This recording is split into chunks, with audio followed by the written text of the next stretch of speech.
Je suis particulièrement content de ta présence ce soir. Je reparcourais les détails de l'histoire du tabernacle de l'Alliance. Vous savez que le tabernacle de l'Alliance a une histoire. Et je constatais que en février, le Seigneur a dit que les premières années, il va se concentrer sur bâtir les piliers de l'église. Et c'est sur ces piliers qu'il va se reposer par la suite pour une croissance, pour faciliter la croissance de l'église. J'ai dit, pilier? Il dit que oui. Il dit pilier? Il dit que oui. Il dit que donc Marielle est comme ça. Marielle est un pilier du tabernacle de l'Alliance. Je suis en train de blaguer avec elle. Oh, Marielle dit amen. Amen. Voilà. Nadine. Vous n'êtes pas les n'importe qui. Oh, est-ce que tu peux acclamer pour toi-même?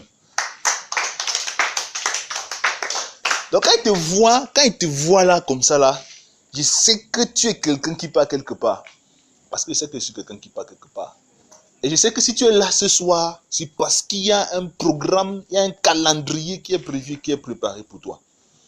Alors je vais t'encourager à ne pas négliger la sagesse qui t'est communiquée et à pratiquer cela sur le terrain. Parce que demain, quand tu seras responsable d'un département, Marielle, tu es mon cobaye de ce soir.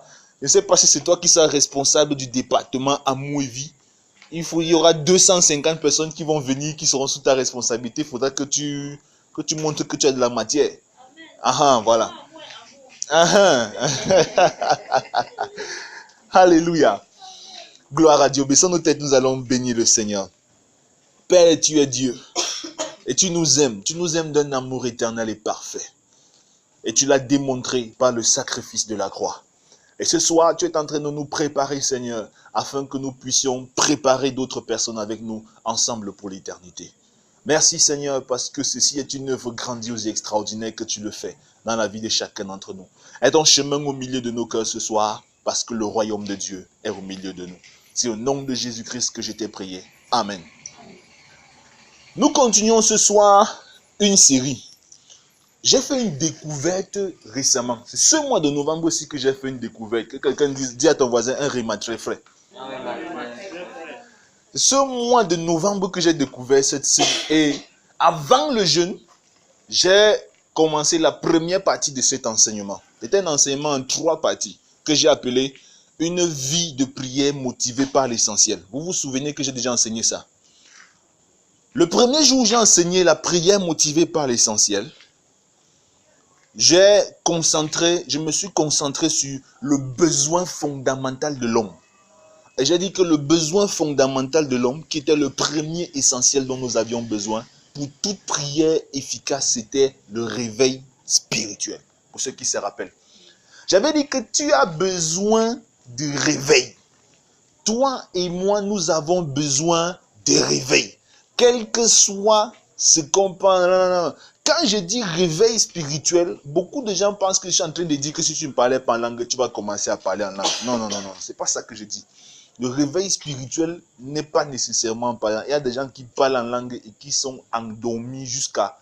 même l'animal qu'on appelle le paresseux est plus éveillé qu'eux. Amen. Quand je parle de réveil spirituel, je parle d'un renouveau de la foi et du zèle dans ton cœur. Peu importe s'il y a eu des manifestations miraculeuses extraordinaires ou pas. Je parle d'un renouveau, d'un renouvellement de la flamme divine dans ton cœur. Amen. Le premier réveil spirituel que j'ai expérimenté, je parlais en langue depuis longtemps. Donc, quand je parle de réveil spirituel, nous avons besoin de ce réveil. Et ce jour-là, j'avais dit que dans la série des prières motivées par l'essentiel, j'avais dit que pour une vie de prière efficace, tu avais besoin d'abord de l'essentiel. L'essentiel, c'était le réveil spirituel. Pourquoi? Parce que lorsqu'il y a réveil spirituel, il y a un plus grand rapprochement avec le Saint-Esprit qui est le tuteur de nos prières. La Bible dit dans Romains chapitre 8, verset 26, que de même, puisque nous ne savons pas comment prier, l'Esprit du Seigneur intervient pour nous aider dans les prières parce qu'il connaît la volonté de Dieu. Donc, le réveil spirituel est la première clé pour une vie de prière efficace. Nous sommes toujours dans la série « Une prière motivée par l'essentiel ». Pour une vie de prière efficace, tu as besoin de zèle, de renouveau et de réinvestissement de la présence et de la puissance de l'Esprit de Dieu dans ton cœur. Et aujourd'hui, donc, nous allons voir le tome 2. Nous sommes toujours dans la série « Une vie de prière motivée par l'essentiel ». Aujourd'hui, le tome 2 qui a pour titre « L'art de savoir demander ». Écris ça. L'art de savoir demander. L'art de savoir demander. L'art de savoir demander. L'art de savoir demander. Thank you, Lord. L'art de savoir demander. Je voudrais que tu ouvres ta Bible avec moi dans le deuxième livre des rois. Au chapitre 3. Le deuxième livre des rois, au chapitre 3, versets 4 à 9. Pour ceux qui ne le savent pas, le mot Bible vient du grec biblos et du latin biblia, qui signifie bibliothèque. Donc la Bible n'est pas un livre, c'est une bibliothèque. C'est un ensemble de livres. C'est pour ça qu'on dit le livre de 2 rois. Ou bien le deuxième livre des rois. C'est un livre tout entier. Amen. Donc le livre de 2 rois au chapitre 3, versets 4 à 9.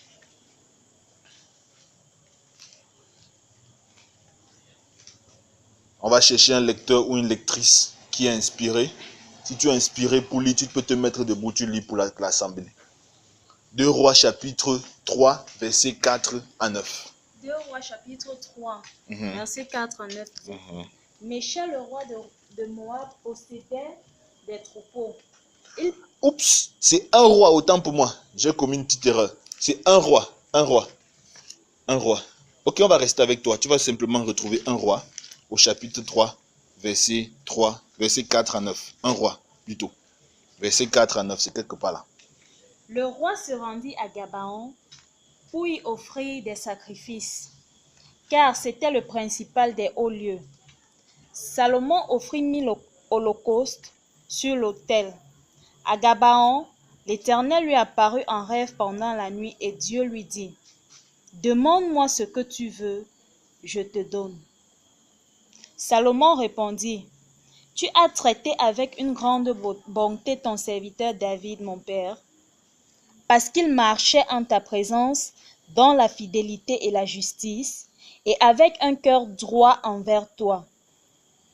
Tu lui as conservé cette grande bonté, et tu lui as donné un fils pour siéger sur son trône, comme on le voit aujourd'hui.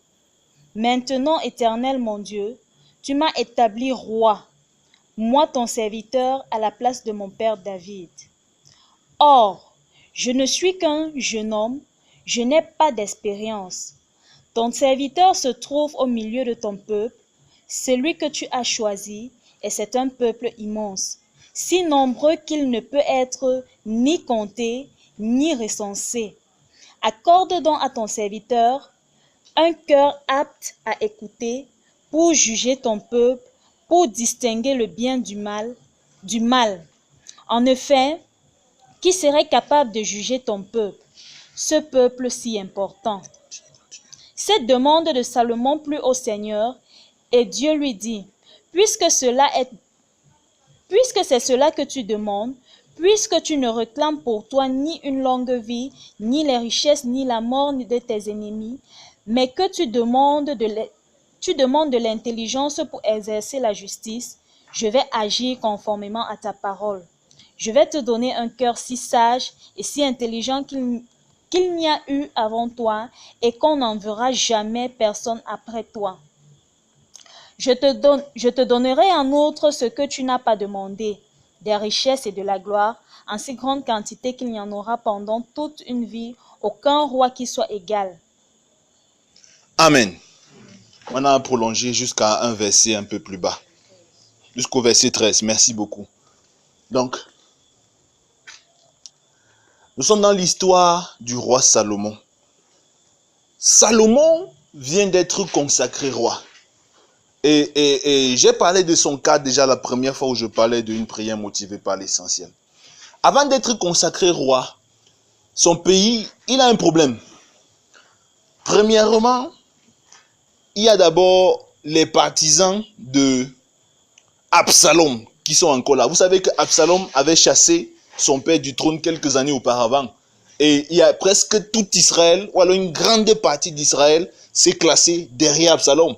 Ok, oh, Absalom est mort. Ça veut dire qu'il y a quand même les partisans d'Absalom qui sont quelque part dans le coin. Même si Absalom est mort, ces gens-là peuvent faire un coup d'état, puisqu'ils étaient déjà les adversaires de David. Maintenant, quand David vieillit, il y a maintenant Adonijah qui se proclame roi. Il s'est même proclamé roi en Israël. Jusqu'à ce que un des sacrificateurs qui exerçait auprès de David est venu sonner la trompette pour Adonijah comme étant roi d'Israël. Jusqu'à ce que Joab, qui était comme le numéro 2 du royaume, comme le chef des armées, des forces armées d'Israël, Joab, le fils de Tcherouza, est parti également, a pris le parti de Adonijah. Et dans la foulée, David, le roi d'Israël, a pris son fils Salomon et a mis sur le trône. Quand on a mis Salomon sur le trône, il n'avait que 2 partisans principaux. Le prophète Nathan qui l'a élevé et sa mère Bathsheba, la femme d'Uri le Héthien. Ok. Donc, déjà Salomon ne part pas sur les bonnes bases. Il y a Adonijah, son frère, qui est encore vivant. Il y a Salomon qui est encore mort. Ça veut dire que tout le monde en Israël n'est pas son partisan, premièrement. Deuxièmement, c'est un petit gars. Il est jeune. Il a peut-être 25-30 ans. Il n'a pas l'expérience de la gestion des hommes. Et ainsi de suite, ainsi de suite, ainsi de suite. Il ne maîtrise rien en leadership. Et du coup, du jour au lendemain, le gars qui était le fils à papa, qui se cachait dans les cases dans la maison du prophète Nathan, puisque c'est le prophète Nathan qui l'a élevé, et qui dit se cacher seulement dans la chambre du prophète Nathan pour prophétiser et louer le Seigneur. Subitement, le gars sort, on lui dit que voilà Israël, 30 millions d'individus qui sont sous ta responsabilité. Il a d'abord déjà géré qui? Il ne connaît pas. Ok, d'accord. N'importe quel roi dans cette situation, la première des choses va demander à Dieu, Seigneur, accorde-moi la victoire contre tous ceux qui en veulent à mon trône. Ça, c'est la première des choses. D'autre part, ce qui fait un roi, c'est son honneur, c'est-à-dire sa prospérité, c'est-à-dire son rayonnement, c'est-à-dire sa gloire. C'est tout à fait normal, légitime et nécessaire à cause de l'Éternel que Salomon soit un roi riche, que Salomon soit un roi honorable, que Salomon soit un roi ainsi de suite, ainsi de suite. Or, j'ai oublié de vous dire que Salomon a accédé au trône étant pauvre, beaucoup plus pauvre que ses frères. Demandez-moi pourquoi. Parce que la Bible dit que, dans le livre des Chroniques, que quand David a terminé de tracer les plans de la construction du temple, il a récupéré tous ses propres biens et a investi et a donné pour la construction du temple. Ça veut dire que il laisse à Salomon son héritier avec 0 franc. Maintenant, le jour de sa consécration, quelques anciens de Juda viennent le voir avec quelques offrandes. On totalise, ça fait combien d'holocaustes? Ça fait 1000 holocaustes. Le gars porte le tout, il passe sacrifier à Dieu. Donc c'était un roi pauvre et guémé. C'est sûr que à STV ou bien à Canal 2 ou je ne sais pas à quelle chaîne, on était en train de se moquer de lui. Voilà le roi qui est plus pauvre que le mendiant de la rue. C'est quel genre de roi comme ça là qu'on a en Israël et ainsi de suite. Alors qu'Adonijah était quelqu'un qui avait eu le temps de grandir, qui avait ses propres terres, qui avait bâti sa vie, qui était un monsieur prospère. Voilà la différence. Mais Salomon ne demande pas qu'on lui donne la richesse.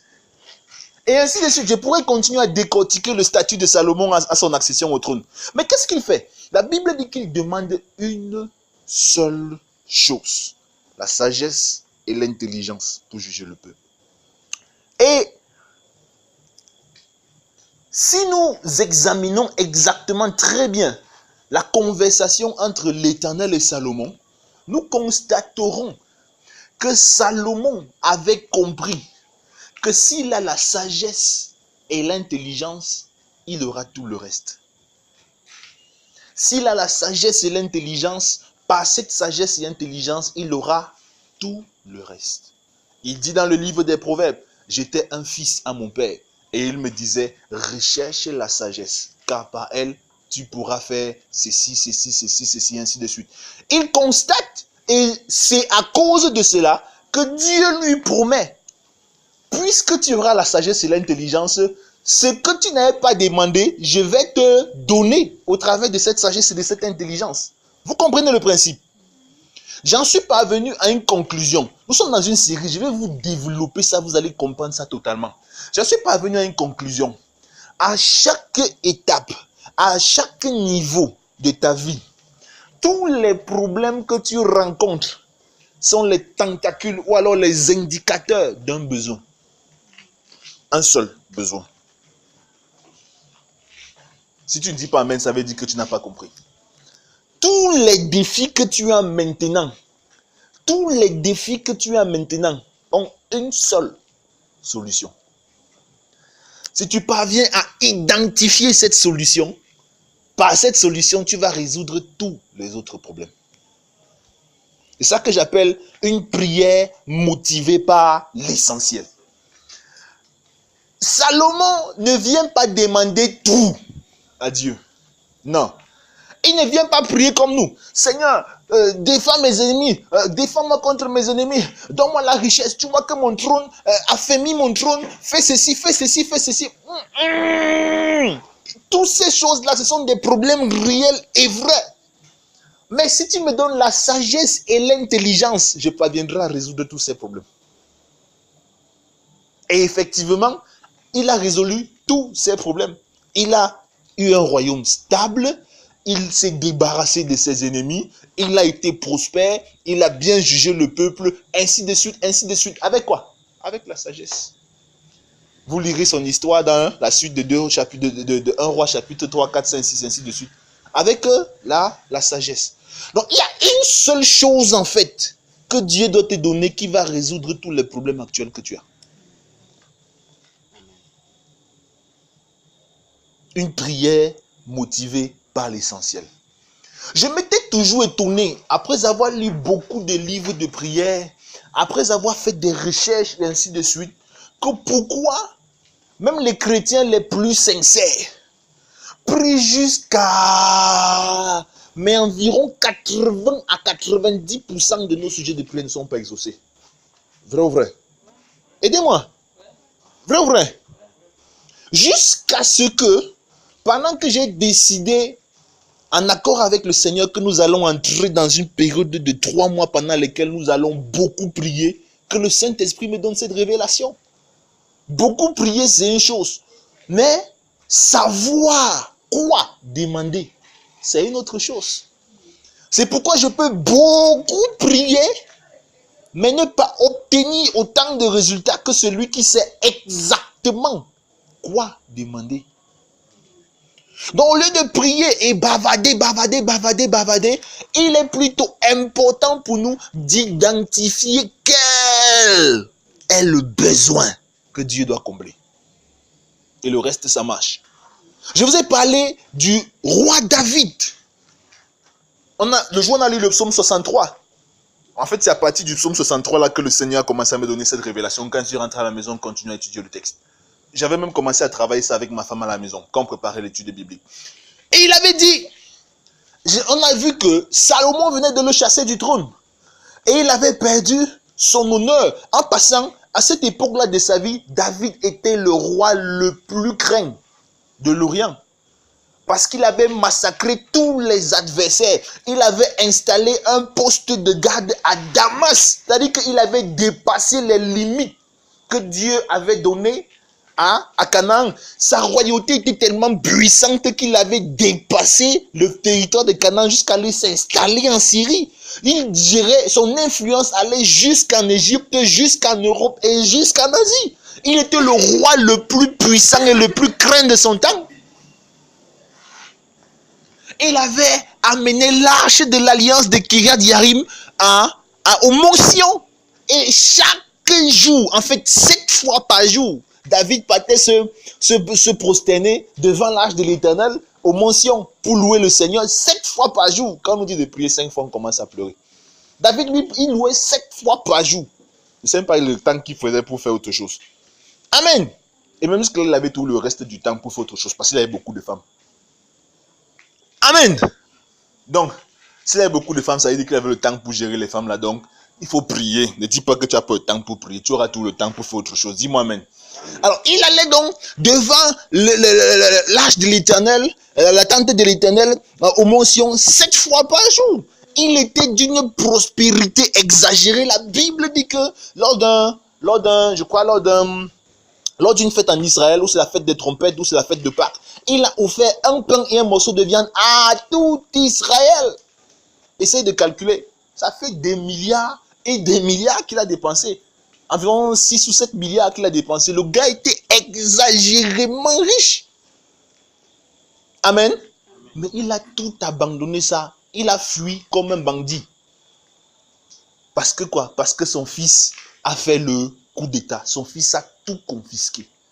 Alors, je pensais que dans le psaume 63, il devait dire à Dieu, Seigneur, restaure-moi mon honneur. Restaure-moi ma gloire. Restaure-moi ma prospérité. Restaure-moi ceci, restaure-moi cela. Mais au lieu de faire toutes ces demandes-là, il rappelle à Dieu, Seigneur, le temps où je partais me prosterner au mont Sion là me manque. S'il te plaît, restaure-moi le genre de communion qu'on passait ensemble là. C'est tout ce que tu as vu que tu peux demander. Oui, c'est tout ce qu'il a vu qu'il peut demander. Pourquoi? Parce que si Dieu le ramène à Sion, tout le reste, il va récupérer. Donc, au lieu de passer le temps à demander des choses à Dieu pour rien, il demande ce qui est essentiel. Et effectivement, quand Dieu l'a ramené à Sion, il a récupéré tout le reste. Et son trône, et sa prospérité, et son honneur, et sa gloire, et ainsi de suite. Je répète le principe. La vie évolue par étapes. Je voudrais que vous me compreniez bien. La vie évolue par étapes. Tes problèmes d'hier ne sont pas tes problèmes d'aujourd'hui. Et tes problèmes d'aujourd'hui ne seront pas tes problèmes de demain. Mais pour aujourd'hui, tous les problèmes que tu as peuvent être résolus avec une seule chose. C'est à toi d'identifier cette chose que j'appelle l'essentiel et te concentrer, travailler dessus. C'est cet essentiel qui va apporter en fait la restauration à tout. Et la bonne nouvelle, c'est que Dieu est toujours disposé à exaucer l'essentiel. Je vais vous montrer ça. On va continuer aujourd'hui et dimanche. Vous allez avoir... Je dis donc, à chaque étape de la vie d'un croyant, tous les défis auxquels il est confronté ne sont que les tentacules d'un besoin essentiel qu'il a. Si ce besoin est localisé et traité, tous les autres défis le seront avec. Alors, c'est ça le concept de la prière motivée par l'essentiel. C'est ça le concept de la prière motivée par l'essentiel. Maintenant, ce n'est pas moi qui définis ton essentiel. Chacun a ses problèmes. Mais je vais te montrer comment on définit l'essentiel. Mais avant d'y arriver, je voudrais que tu comprennes deux choses. Premièrement, l'essentiel, c'est comme quoi? C'est comme le carburant de ta vie actuellement. C'est ce qui fait avancer tout le reste de ta vie. Voilà ce qui va te un indice. L'essentiel, c'est comme le carburant, c'est-à-dire que c'est ce qui doit faire avancer tout le reste de ta vie. Parfois, nous demandons beaucoup de choses sans demander l'essentiel. Maintenant, Dieu ne peut pas nous exaucer sur tout ce que nous avons demandé sans demander l'essentiel. Demandez-moi pourquoi. Demandez-moi pourquoi. Voilà. Pour la simple raison que s'il n'exauce pas l'essentiel, nous sommes perdus. Puisque c'est cet essentiel-là qui est en fait le carburant de ta vie. Je prends un exemple.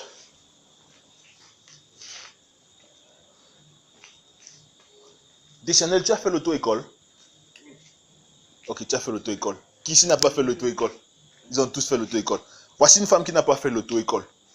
Imagine qu'elles sont en train de demander le scooter, la moto et la voiture à Dieu. Et elle a des raisons sincères et logiques pour demander la voiture à Dieu. Si tu étais Dieu, tu devais lui donner la voiture. Pourquoi? Bien. Elle connaît un peu conduire au quartier parce que elle a un peu conduit la voiture au quartier. C'est juste que là, tu vas tout lui donner la voiture. Oui, c'est nécessaire. Elle est arrivée à un point où la voiture est vraiment nécessaire. Bien. Est-ce que tu vas lui donner la voiture? Aidez-moi. Voilà. En fait, son vrai besoin, ce n'est pas la voiture, c'est le permis.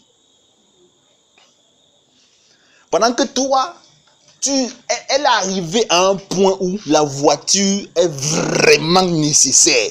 Et Dieu lui-même sait que la voiture est vraiment nécessaire. Et nous sommes en train de... Et Jésus nous a promis que Dieu connaît ce qui est nécessaire. Il prendra soin. Mais on est en train de crier, Seigneur, Seigneur, Seigneur, donne-nous la voiture. Dieu est en train de nous dire, ton problème, ce n'est pas la voiture. Ton problème, c'est le permis. Parce que si je te donne la voiture sans permis, tu sors là, tu arrives à Doko, tu t'embarques. Aussi simple que ça. Ça n'aura servi à rien. Donc au lieu de dire, Dieu, donne-moi la voiture, la bonne question, la bonne prière devait être, Dieu, pouvoir pour que j'aille payer l'auto-école. Vous commencez à voir. Et le jour où l'auto-école vient, l'auto-école finit, tu as le permis en main, la voiture arrive. On se comprend, Nadine? Ok. Des chanelleries. Tu commences à comprendre le concept. J'ai 200 problèmes. Je veux payer mon loyer. Je veux payer ceci, cela. J'ai 250 problèmes qui signifient tous le besoin d'argent. Depuis le 1er janvier 2016, je suis en train de ne faire que prier. J'ai toujours besoin d'argent. Et je fais que prier, dire à Dieu, Seigneur, donne-moi l'argent, Seigneur, donne-moi l'argent, Seigneur, donne-moi l'argent, Seigneur, donne-moi l'argent, donne-moi l'argent. Non, mais à un moment donné, je m'arrête, je me dis, ok, écoutez. Est-ce que mon problème, c'est le manque d'argent? Aidez-moi.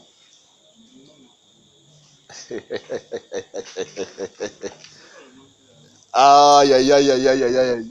Priez motivé par l'essentiel. Je prends mon exemple. J'ai réfléchi. Ça fait près de 2 mois que j'ai réfléchi. Et je suis parvenu à une conclusion. Mon problème, ce n'est pas le manque d'argent.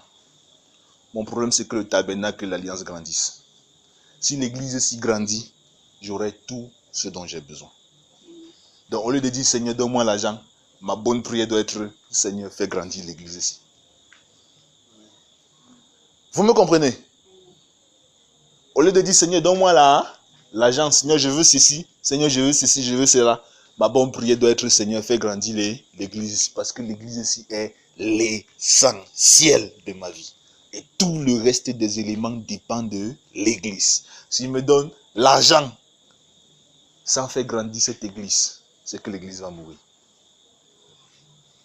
Voilà pourquoi il ne va pas me donner l'argent pour que je fasse grandir cette église de laquelle doit dépendre mon avenir. Marielle, on se comprend. J'ai pris mon exemple, ce n'est pas pour toi.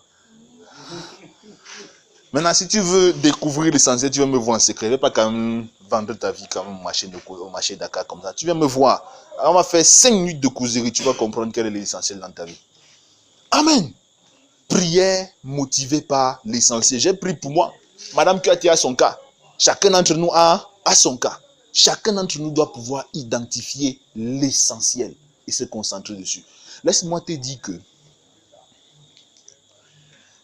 la Bible dit dans Hébreux chapitre 11, verset 2, que par la foi, les anciens ont reçu un témoignage favorable. Un témoignage qu'ils étaient agréables à Dieu. J'ai essayé d'examiner leur foi par leur prière. J'ai constaté que tous, sans exception, pratiquaient le principe de la prière motivée par l'essentiel. C'est pour ça que leur foi était toujours honorée. Tous, sans exception. On commence là-bas à Abel et on finit à, je ne sais plus laquelle là, va lire leurs histoires, leurs prières dans la Bible. Tu constateras que tous, sans exception, fonctionnaient comme ça. Abraham ne veut pas que Dieu détruise Sodome et Gomorrhe. Mais en même temps, il ne peut pas contester avec Dieu. Alors il commence à réfléchir. Il constate que Dieu est un Dieu juste. Au lieu de commencer à discuter avec Dieu sur sa justice pour détruire Sodome ou Gomorrhe, c'est pourquoi il ne veut pas qu'on détruise Sodome et Gomorrhe. Parce qu'il sait que son petit frère y est, son petit frère s'y est établi, et son petit frère, son neveu, a toutes ses richesses là-bas. Accepter qu'on détruise Sodome et Gomorrhe, c'est comme s'il participe à la destruction de sa vie de son neveu. Il tient absolument à ce que Sodome et Gomorrhe ne soient pas détruits. Or, c'est comme si Dieu a déjà décidé de détruire Sodome et Gomorrhe. Quelle est donc l'astuce qu'il va avoir? Au lieu de commencer un long débat d'intercession, il négocie. Il dit que je sais que tu ne peux mélanger pas le juste avec le méchant.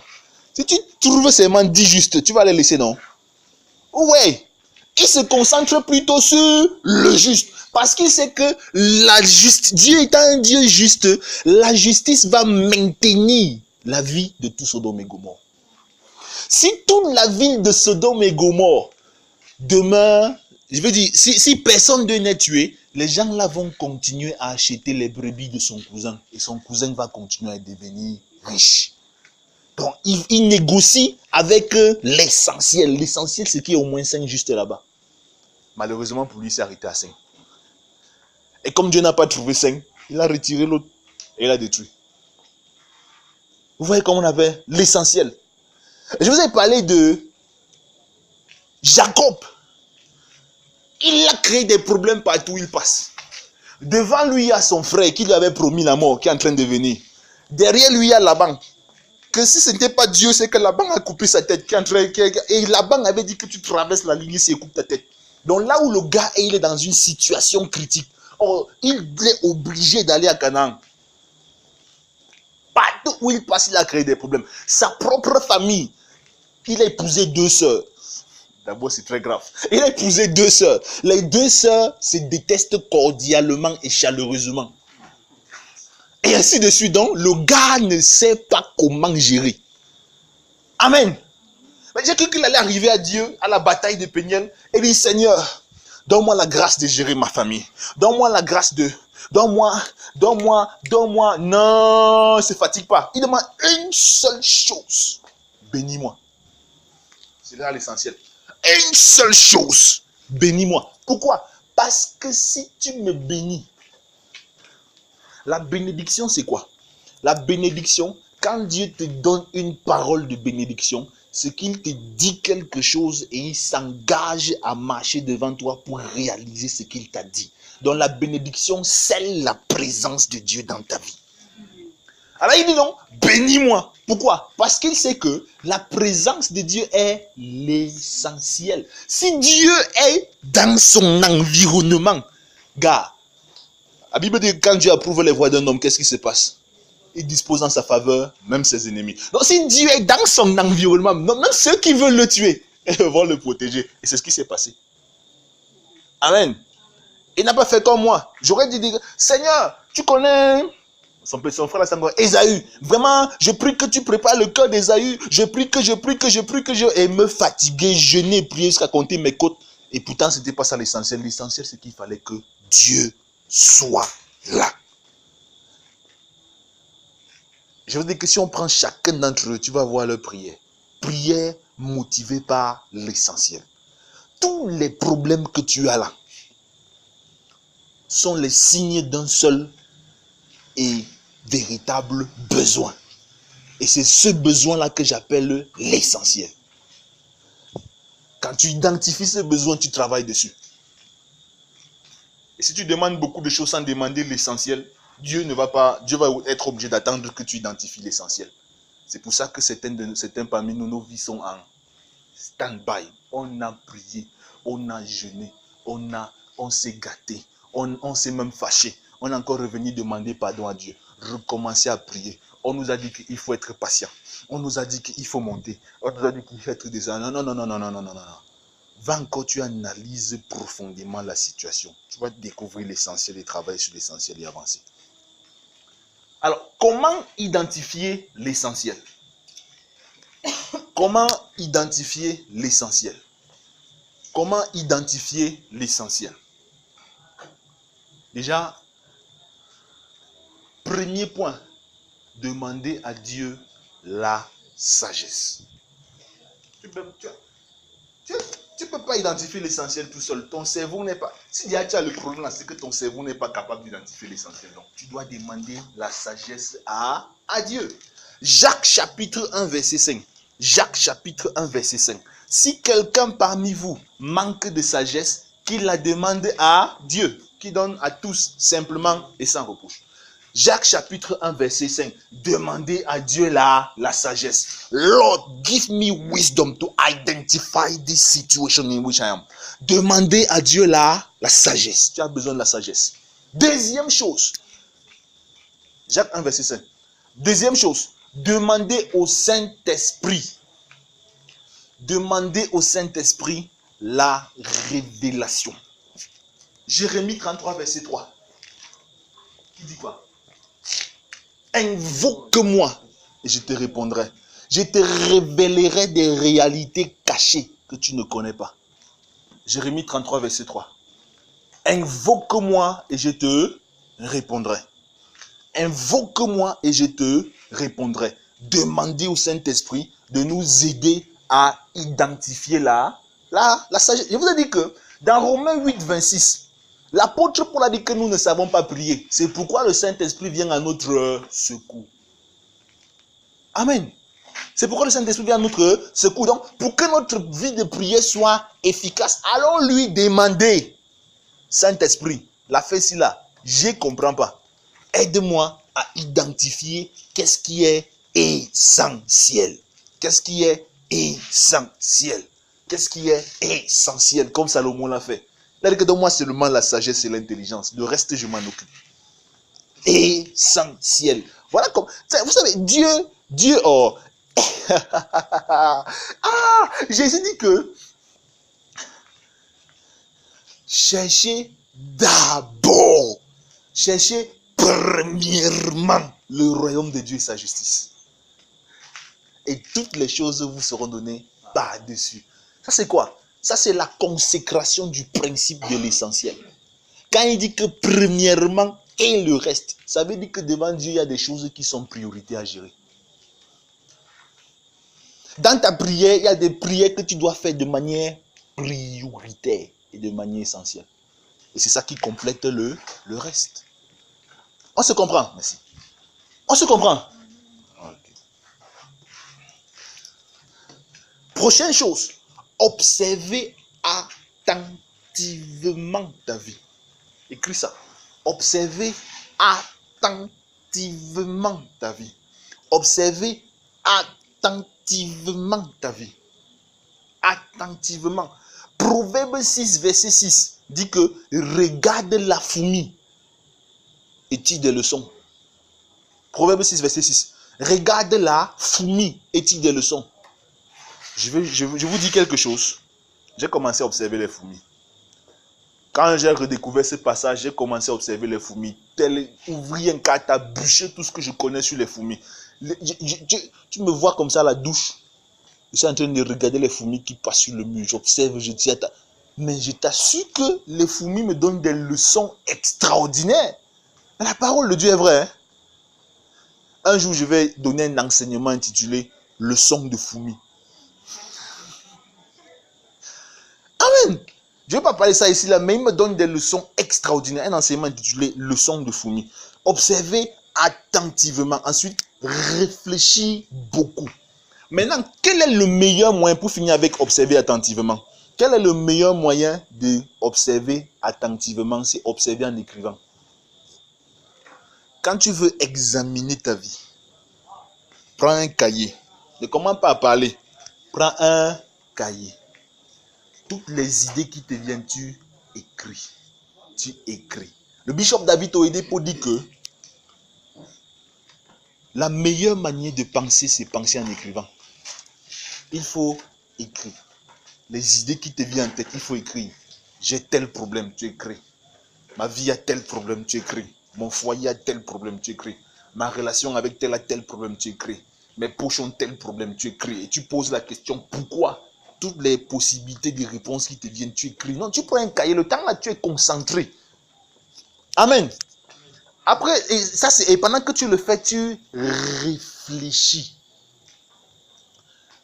Que vous le croyez ou non, Jésus est mort sur la croix pour nos péchés. D'accord. Le salut, c'est pas la grâce au moyen de la foi. D'accord. Ainsi de suite, tout ce que vous voulez. D'accord. Mais croyez-moi, l'accomplissement de la destinée ne peut pas se faire sans que ton cerveau ait coulé la sueur. Tu t'assois, tu réfléchis. La Bible dit dans Genèse 24, verset 63, que Isaac s'est retiré dans les champs pour réfléchir. Amen. Sa femme ne l'a pas trouvé au salon en train de manger le poulet. Sa femme l'a trouvé en brousse à côté de la route. Le gars était assis en train d'examiner les faits et les situations de la vie.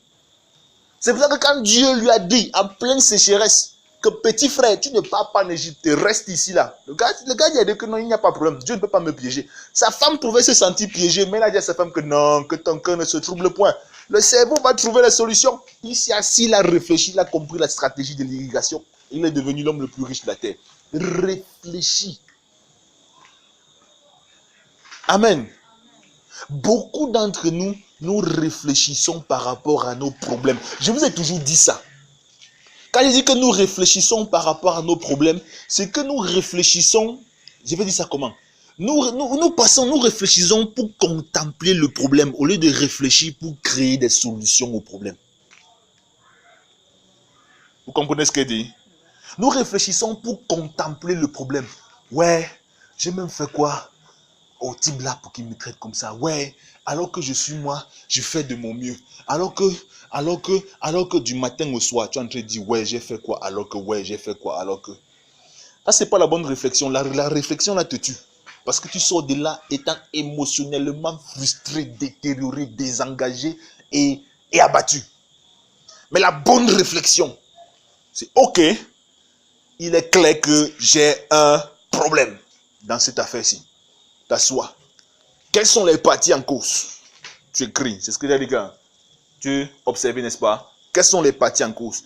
Quelles sont les possibilités du vrai problème? Le vrai problème même c'est quoi? Ainsi de suite. Comment est-ce qu'on peut sortir de ce problème? Qu'est-ce que je peux faire pour qu'on sorte de ce problème à mon niveau? Voilà la réflexion.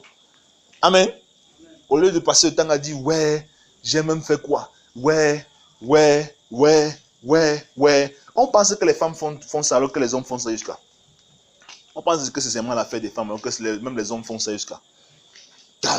Bon, pour les hommes, ce n'est pas dans le sens de ouais. C'est vraiment les femmes. Je ne sais pas comment. Je sais pas comment ça tourne. Le boulon qui est dans le tête. Je ne sais pas. Moi, je suis. Moi, non. Dis avec moi, non. Il n'y a que les hommes mariés ici. Dis avec moi, non. Voilà. Faut réfléchir pour créer des solutions. La Bible dit dans Proverbe 25, verset 2, que la gloire de Dieu, c'est de cacher les choses. Mais la gloire des rois, c'est de sonder les choses. Or, nous sommes des rois prêtres.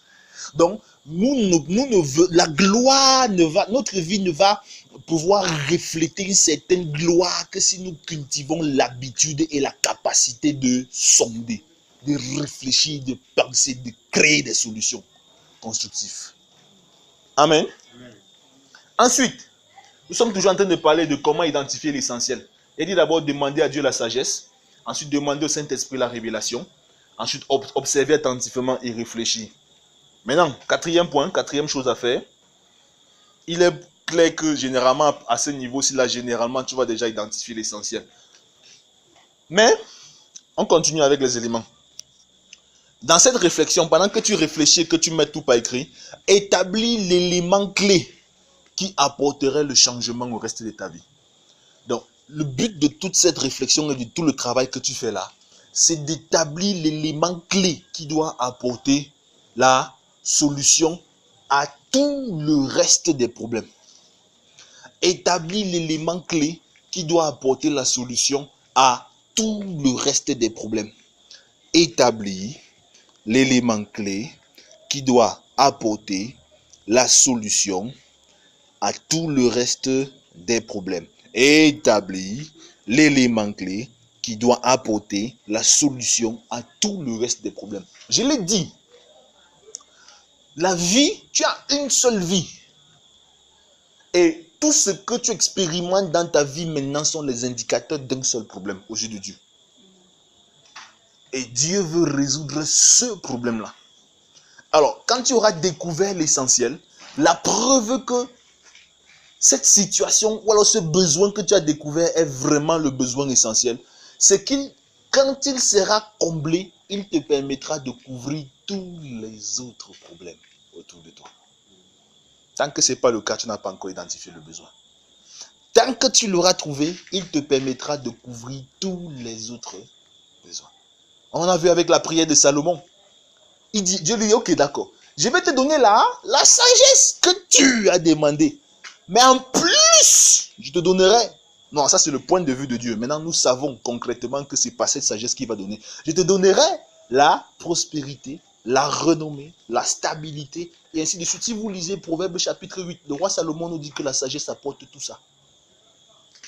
Tout ce que Dieu a promis là.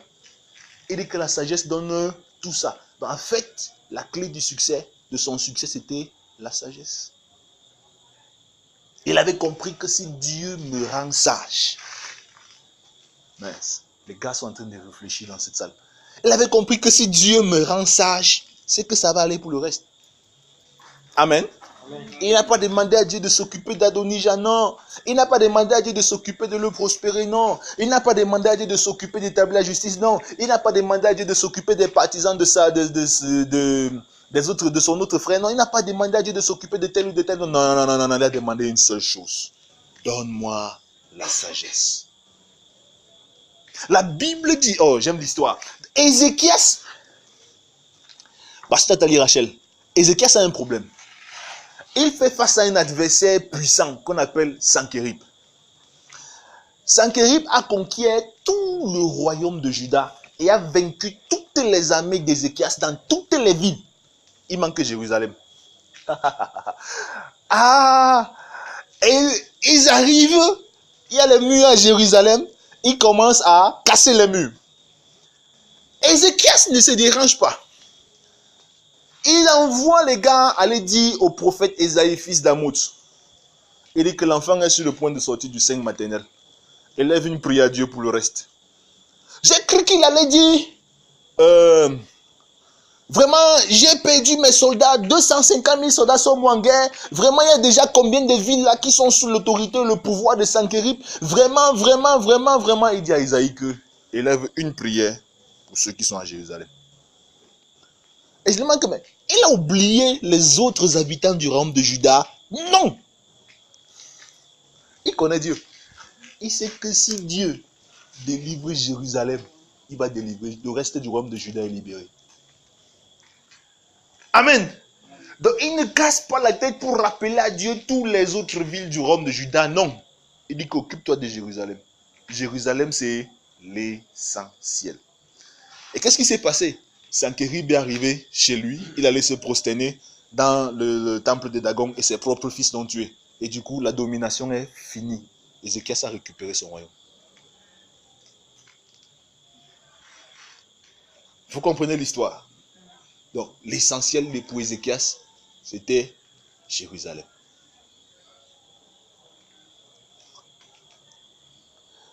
Et bien, je vous ai dit que tous les anciens, c'était leur système de prière. Et ils ne se cassaient pas pour faire des prières interminables, machin, machin, machin. Non, l'essentiel, c'était Jérusalem. Si Jérusalem est libérée, c'est bon. Le reste, c'est bon, c'est dans la poche. Et ainsi de suite. C'est comme ça que les gars fonctionnaient. C'est comme ça que les gars fonctionnaient. Asa, la Bible dit que Zérak l'Éthiopien. Ouais, je vais prendre quel exemple les séquelles. Je voudrais que vous compreniez ce principe. La Bible dit que Zérak l'Éthiopien vient à la rencontre du roi Asa avec une armée de 1 million d'individus et 300 000 chars de guerre. Asa regarde ça comme ça là. Il comprend que les carottes sont cuites. Qu'est-ce qu'Asa fait? Il part voir Dieu. Il dit à Dieu que les voilà qui arrivent. Et ils viennent massacrer. Gars, c'est ta guerre. Est-ce que tu vas permettre qu'ils viennent te vaincre? N'est-ce pas, tu es Dieu? Est-ce que tu vas permettre qu'ils viennent te vaincre? Pourquoi? Qu'est-ce qu'Asa a compris ici? Il a compris que l'essentiel, c'était le nom de l'Éternel, mon frère. Vous comprenez? Que l'essentiel, c'était le nom de l'Éternel. C'était le nom de l'Éternel. Si Zérak les massacrait, on allait dire que l'Éternel n'est pas un vrai Dieu. Alors, c'est ça qu'il a utilisé comme argument de prière.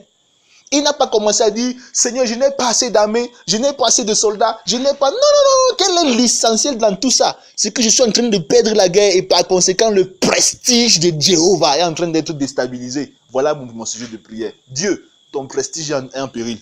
La Bible dit que Dieu s'est débrouillé, même avec les cailloux du ciel. Il a envoyé les cailloux du ciel sur les soldats des Irak, l'Éthiopien. Il les a massacrés avec une haine terrible. Bon, Dieu n'a pas de haine. Mais il les a massacrés avec une fureur terrible. Pourquoi? Parce que son nom était en danger. L'essentiel. L'essentiel. Que quelqu'un dise l'art de savoir prier. Il y a tellement d'exemples dans la Bible. Tellement d'exemples.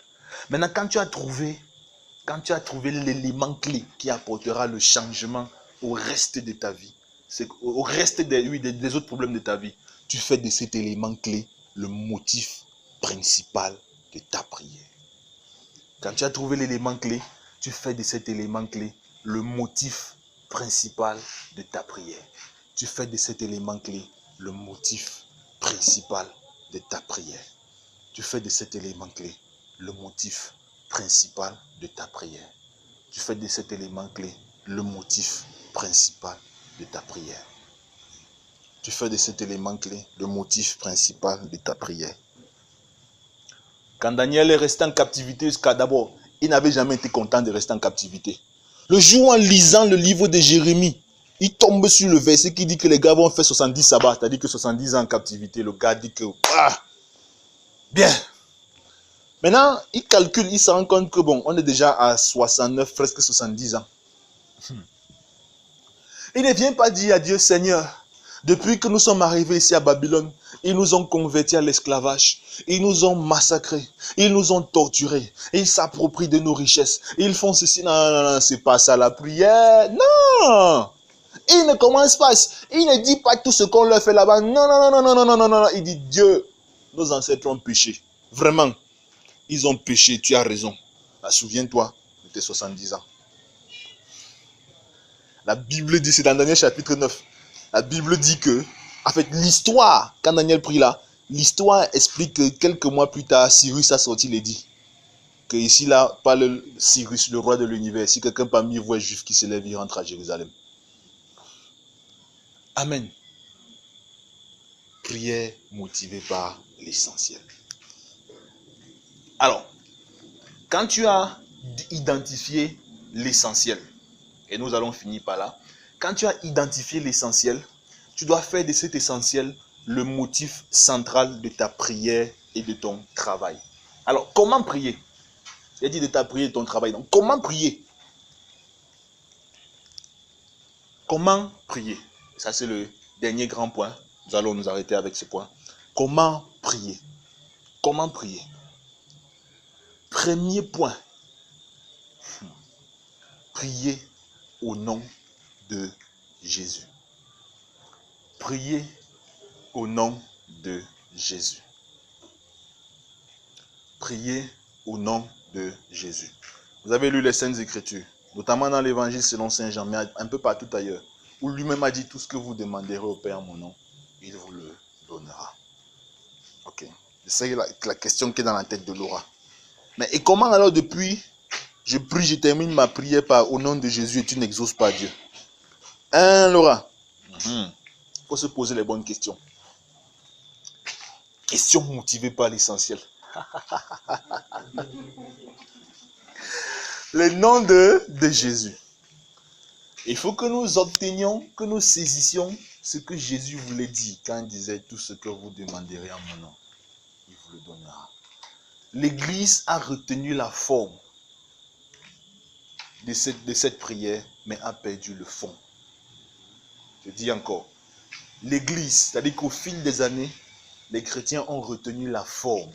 Nous te le demandons au nom de Jésus, mais ont perdu le fond, c'est-à-dire que la signification que nous devons avoir à l'esprit quand nous demandons au nom de Jésus. Et c'est ça que je vais vous expliquer. Le nom de quelqu'un, c'est quoi?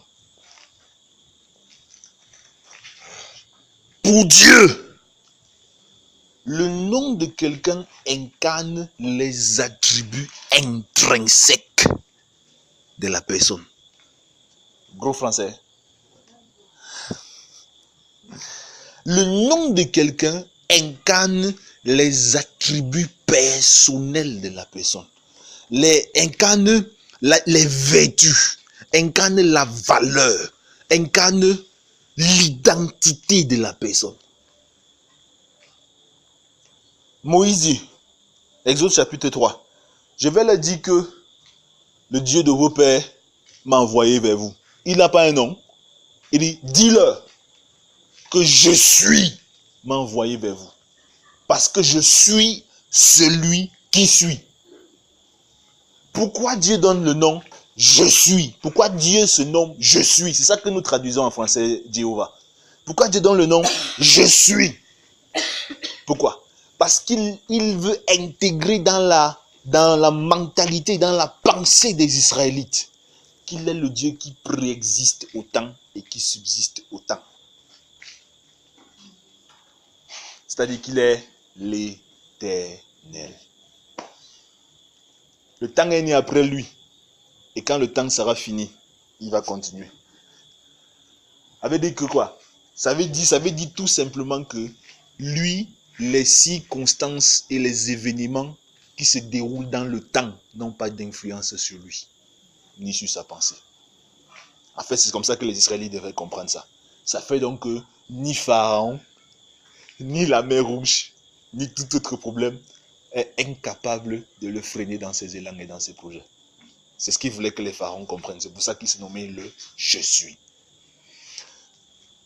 Dans le principe du nom, le nom incarne les vertus et les perfections de Dieu. C'est pourquoi vous verrez que chaque fois de Genèse à Apocalypse, Dieu change constamment les noms des gens qu'il choisit. Et jusqu'aujourd'hui, il le fait encore. Il change constamment. Pourquoi le changement de nom?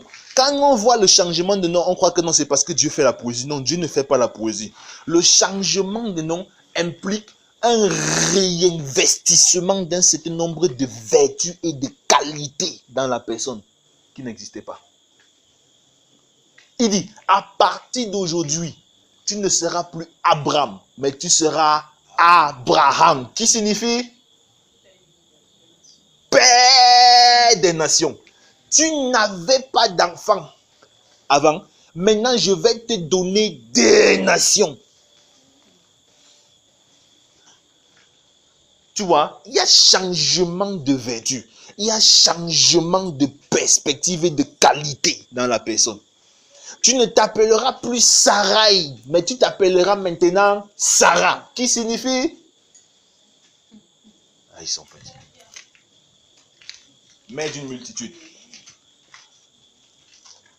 Tu étais stérile, mais de toi sortiront une multitude de personnes. Tu appelleras cet enfant Isaac, qui signifie quoi? Isaac signifie riz. Vous ne lisez pas votre Bible. Alors que tout le monde s'est moqué de toi, finalement Dieu va mettre le sourire sur tes lèvres en te donnant un enfant dans ta vieillesse. Isaac signifie riz. Tu ne t'appelleras plus Jacob, mais tu t'appelleras Israël. Maintenant, l'hébreu Israël signifie quoi? Celui qui lutte avec Dieu. Pourquoi? Parce que tu as lutté avec Dieu et tu as été vainqueur. Maintenant, est-ce qu'on gagne Dieu dans la bataille? Tu as d'abord qui pour gagner Dieu? Pour comprendre ça, la Bible est en train de dire que parce que tu méritais la condamnation de Dieu, mais tu as négocié sa grâce. C'est en fait ce qu'il veut lui dire. Tu méritais la condamnation de Dieu, mais tu as négocié sa grâce. Tu t'appelleras Israël, donc Le gars qui sortait de chez Laban était un gars sur qui la condamnation pesait. Mais le gars qui entrait en Canaan est un gars qui était gracié et favorisé. Changement de vertu.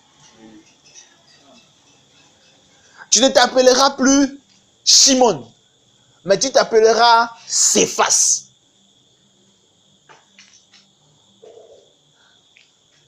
Pourquoi? Parce que l'homme qu'on appelait Shimon, ou alors si vous voulez en français, Simon, l'homme qu'on appelait Simon était un homme qui était instable dans ses convictions.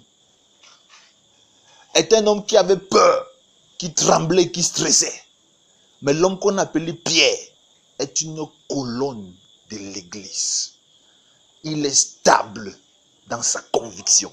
Il est courageux. Et il est capable de se tenir devant ceux qui ont tué son maître. Et dire que vous l'avez crucifié, nous en sommes témoins, les gars. Convertissez-vous. Amen. Quoi? Changement de vertu. Changement qui a été opéré par le Saint-Esprit. C'est pourquoi Saul a changé le nom. Il a décidé de devenir Paul. Qui signifie quoi? Petit. Je suis le plus petit des chrétiens. Pourquoi? Parce que je suis un ancien massacreur des chrétiens. Donc si on doit compter les gens qui ont la grâce, qui ont reçu la grâce, je dois être compté le dernier parce que mon cas était lourd. Ainsi de suite, ainsi de suite, ainsi de suite, ainsi de suite. Le nom. Je ne sais pas si quelqu'un me comprend. Quand il dit demandez en mon nom, il ne vous demande pas de réciter au nom de Jésus. C'est pas seulement ça. Il vous demande en fait d'être conscient des vertus et des qualités et du pouvoir qu'il a auprès de Dieu quand vous demandez. Et que c'est sur cette base-là, sur la base de cette autorité et de ce pouvoir que vous avez le droit de demander. Quelqu'un me comprend? Est-ce que quelqu'un me comprend? Est-ce que quelqu'un me comprend? Demander au nom de Jésus signifie demander en se basant sur la qualité que Jésus a. Jésus est roi prêtre par excellence. Il dit tout pouvoir m'a été donné dans le ciel et sur la terre. Hey! Tout pouvoir m'a été donné dans le ciel et sur la terre. Tout pouvoir m'a été donné dans le ciel et sur la terre. Par conséquent, quand je fais ce caprian, on commence que c'est grave. Celui qui est le créateur de toutes choses est donc engagé à vous exaucer si vous venez comme étant envoyé par moi. Parce qu'il a partagé, parce qu'il m'a investi de son pouvoir et de son droit. Non, vous n'avez pas compris. Viens, déchaîne. Sois-toi là. Croise un peu le pied. Non, croise. Voilà. Il est le boss, assis sur le trône. Ok. Viens.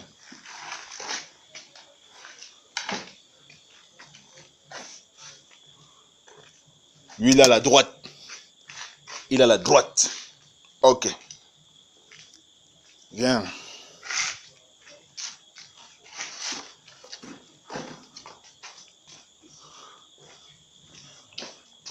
Ok, tiens sa main. Tenez-vous la main. Ok. Regardez le tableau. Éphésiens 2, verset 6 dit que Dieu nous a ressuscités ensemble et nous a fait asseoir ensemble dans les lieux célestes en Christ. Voici Dieu, voici Christ, voici le chrétien, n'est-ce pas? Sauf que quand vous regardez la description d'Apocalypse, la description du ciel qu'il y a dans Apocalypse, il n'y a pas deux trônes. Ça veut dire qu'asseoir ensemble là, ça ne signifie pas qu'ils sont assis sur les chaises. Maintenant, en regardant plus près, asseoir ensemble signifie que celui-ci a investi à celui-ci, mets ta main sur son épaule, le pouvoir absolu de régner partout où il règne. Vous me comprenez? Celui-ci a investi sur celui-ci le pouvoir absolu de régner partout où il règne. Maintenant, celui-ci est venu avec celle-ci. Ah, elle est venue avec celle-ci. Ça veut dire que la faveur que celui-ci a auprès de celui-ci est la même que celle-ci a auprès de lui. Ça veut dire que la disposition de cœur dont celui-ci bénéficie auprès de celui-ci est la même que celle-ci dispose. Vous me comprenez? Celui-ci est mon fils bien-aimé en qui j'ai mis toute mon affection. C'est ça au nom de Jésus. Venir dans la conscience de l'affection totale que Dieu a pour nous. Vous comprenez le premier sens? Asseyez-vous. La Bible dit dans Romains chapitre 8 verset 29 que ce que Dieu a connu d'avance, s'il vous plaît, permettez qu'on finisse cette partie, ce n'est pas une partie qu'on doit sauter. Ce que Dieu a connu d'avance, il les a prédestinés à être semblables à l'image de son Fils, afin que celui-ci soit le premier-né d'un grand nombre de frères. Romains 8, verset 29. Ce que Dieu a connu d'avance, il les a prédestinés à être semblables à l'image de son Fils, afin que celui-ci, le Fils, soit le premier-né d'un grand nombre de frères. Premier-né ici, là, c'est prototokos. Ça ne parle pas de primogéniture, ça parle de modèle de fonctionnement. Ou alors si vous voulez prototype, c'est prototokos en grec qui a donné prototype en français. Ça parle de modèle de fonctionnement. C'est pourquoi il dit, comme le Père m'a envoyé, moi aussi, je vous envoie. Par conséquent, lorsque nous venons au nom de Jésus-Christ de Nazareth, nous ne devons même pas douter de l'exaucement. Père, je te rends grâce parce que tu m'exauces toujours. Beaucoup de chrétiens ne sont pas toujours sûrs si Dieu a exaucé leur prière, si Dieu a même entendu leur prière ou pas.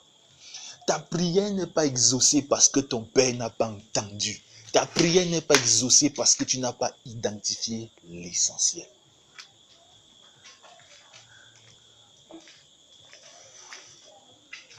Parce que quand tu pries au nom de Jésus, c'est comme si c'est Jésus qui priait. Non, c'est pas comme si. Ça a les mêmes effets devant Dieu que c'est Jésus qui priait. La Bible dit dans le livre d'Apocalypse, je vais encore vous scandaliser, que quand l'agneau immolé a fait son entrée dans le Saint des Saints, dans le tabernacle céleste, du coup, les 4 êtres vivants et les 24 vieillards qui étaient assis sur le trône se sont mis à genoux devant lui et ils ont, chacun d'entre eux tenait dans une main une harpe pour chanter le cantique nouveau et dans l'autre main une coupe qu'il présentait à Dieu qui était les prières. Oh, alléluia. Ça veut dire que il est entré au trône, devant le trône au même moment que toi. Ça veut dire que la même faveur dont il a bénéficié quand il est entré au trône est la même faveur dont tes prières bénéficient. La même, exactement la même. Mais nous ne sommes pas conscients de ça. La même. Le jour où il est entré pour prendre le livre, c'est le jour-là qu'on a présenté ta prière. Ça veut dire qu'il est venu avec ta prière. Et Dieu a soulevé la main, il a pris le sceau. Hey! Alléluia! Nous avons été investis de l'amour et de la bonté de Dieu. Ma soeur, Dieu nous écoute. À partir d'aujourd'hui, sois persuadé que s'il y a une seule personne sur terre que Dieu écoute, c'est toi. En fait, Dieu est tellement conscient de toi que le moindre ou alors la moindre de tes pensées, il lit.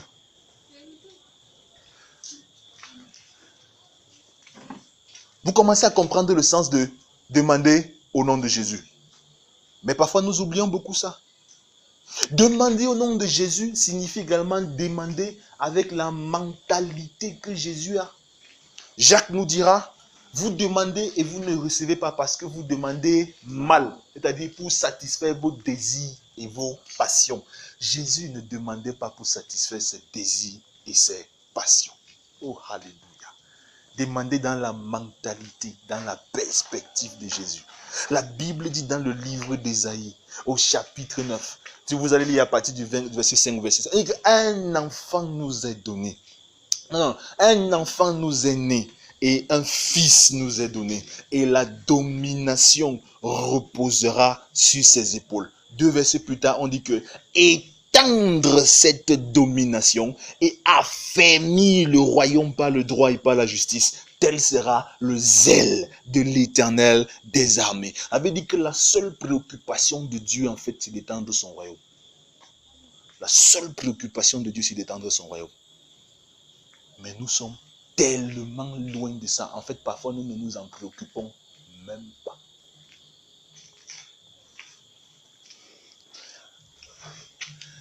C'est pour ça que les apôtres, quand ils priaient pour l'extension du royaume. Ils savaient que pour ce qui concerne leurs besoins personnels, si le royaume est étendu, leurs besoins personnels seront couverts. Vous me comprenez? Ils savaient que si le royaume s'étend, leurs besoins personnels seront couverts. Nous faisons le contraire. Nous voulons que Dieu étende nos besoins personnels pour que nous fassions quelque chose pour le royaume. Ça ne marche pas comme ça. C'est que nous ne sommes pas entrepris au nom de Jésus. Amen. Amen. Voilà, prier au nom de Jésus. On n'a pas fini. Je devais également parler en 2 points des droits de l'intendant dans la prière. Bon, on va revenir là-dessus dimanche.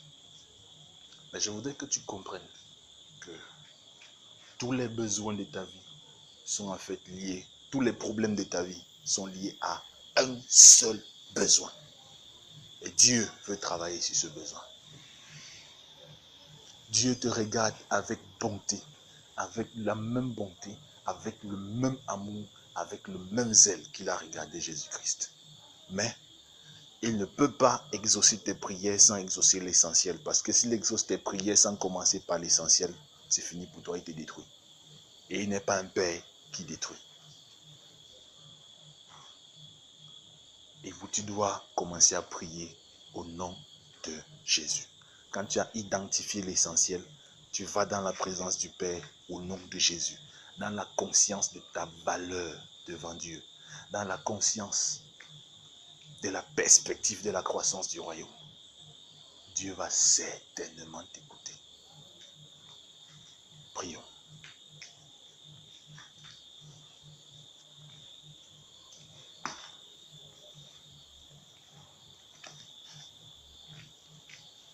Pendant que j'étais en train de prêcher, le Saint-Esprit a peut-être attiré ton attention sur 2 ou 3 points qui n'étaient pas en accord avec sur 2 ou 3 points dans ton esprit qui n'étaient pas en accord avec la pensée de Dieu. Alors je voudrais que tu lui rendes grâce pour ce renouvellement de l'intelligence, pour cette restauration qu'il t'a donnée. Que tu lui dises merci pour cette restructuration de connaissances qu'il a apportée dans ta vie. Prie et adresse-toi au Seigneur.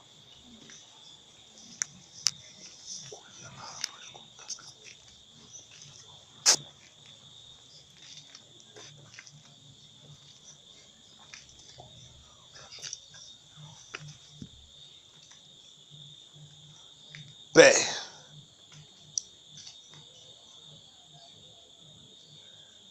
d'après le principe de la dualité parole et esprit, il nous est impossible d'accomplir ou de voir accomplir totalement les saintes écritures dans nos vies sans la force et l'action de ton esprit.